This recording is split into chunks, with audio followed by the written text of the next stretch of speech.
La Minute Senior. La Minute Senior. Pierre-Marie Chapon.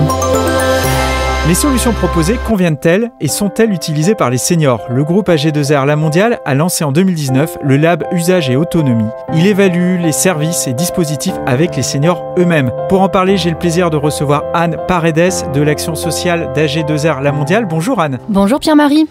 Qu'est-ce que AG2R La Mondiale? AG2R La Mondiale est un groupe de protection sociale, spécialiste en prévoyance, santé, épargne et retraite. Nous accompagnons plus de 15 millions d'assurés au quotidien. Nous œuvrons également pour le bien vieillir au plus près des besoins des personnes. Vous avez mis en place le Lab Usage et Autonomie.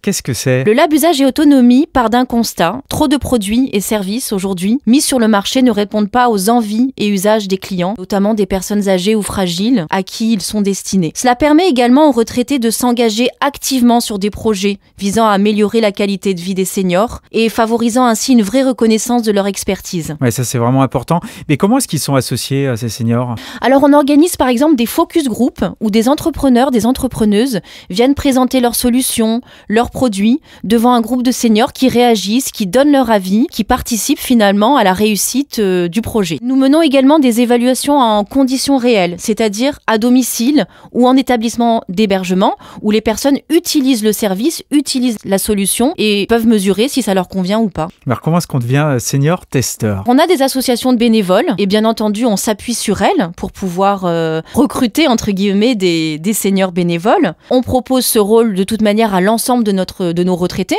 On leur écrit, on leur propose de participer à ces actions. Lorsqu'on évalue des solutions en établissement, ce sont les résidents eux-mêmes qui sont testeurs entre guillemets puisque c'est eux qui utilisent les solutions en lien avec le personnel de l'établissement, bien évidemment. Et puis on a des prestataires dans le cadre du Lab Usage et Autonomie qui travaillent avec nous. Je citerai par exemple l'association Silver Valley qui a une communauté de seniors qui participent aux évaluations. Et justement, est-ce que vous voyez des évolutions dans les attentes et les besoins des seniors? Ce qui me vient en premier, je dirais, c'est vraiment aujourd'hui le souhait fortement exprimé de jouer un rôle dans la société. Quelle que soit sa situation, quel que soit son âge, de continuer à être utile socialement.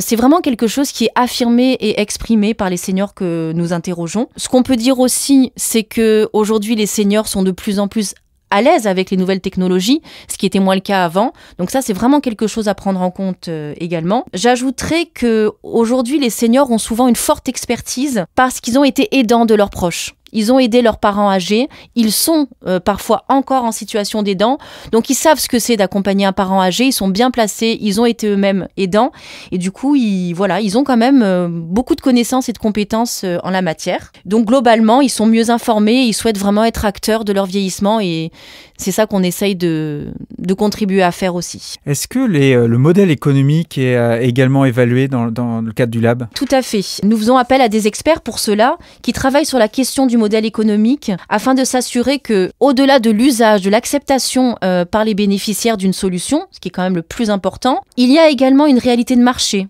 et une robustesse économique. Alors tout ça nous donne bien envie. Est-ce que vous pouvez nous faire découvrir des solutions concrètes qui ont été incubées par le Lab? Alors j'aurais envie de vous citer déjà le fait qu'on soutient des solutions qui sont basées sur l'intergénérationnalité avec de la mise en relation de seniors avec des étudiants. Par exemple, Mamie Boom favorise des moments de convivialité, des moments de partage entre des seniors et des étudiants. Un autre dispositif, c'est Allo Louis. Donc là, c'est également une mise en lien entre des étudiants et des seniors, mais plus sur de l'aide comme du petit bricolage, du dépannage. Il y a des choses sur la prévention au niveau de l'activité physique ou sur d'autres sujets?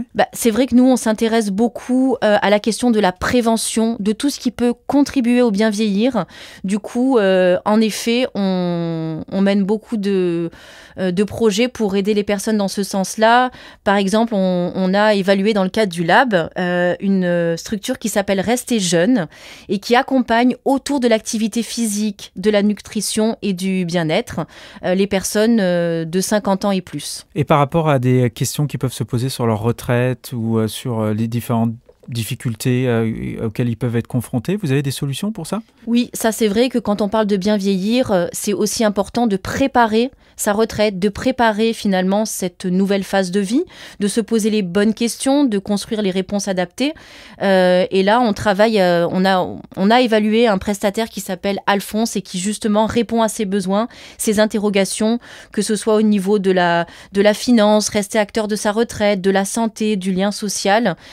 Donc voilà, tout un panel de réponses aux questions que les retraités peuvent se poser à ce moment charnière. Quels sont vos objectifs pour les prochaines années ? Comme vous le disiez, le Lab Usage et Autonomie a été créé à l'initiative de l'action sociale d'AG2R La Mondiale. Mais aujourd'hui, l'enjeu, c'est d'œuvrer pour l'ensemble des institutions de retraite complémentaires du régime Agirc-Arrco.